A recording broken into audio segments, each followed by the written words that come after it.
যারা আল্লাহর পথে চলে, আল্লাহর কথা বলে। সকল গানের ব্যাকরণ একটাই, শুধু গানের মেসেজটা ডিফাইন করছে গানের কথা। গানটা আমার প্যাশন হয়ে গিয়েছে, এটা থেকে হয়তো বের হওয়া সম্ভব না।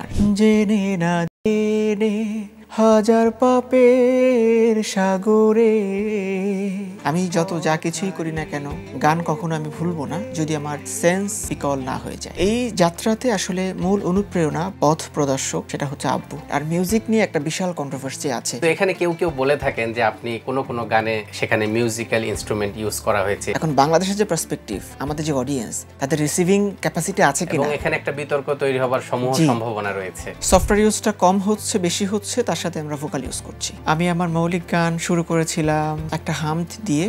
আকাশ দেখেছি, জমিন দেখেছি, দেখেছি তোমার সৃষ্টি।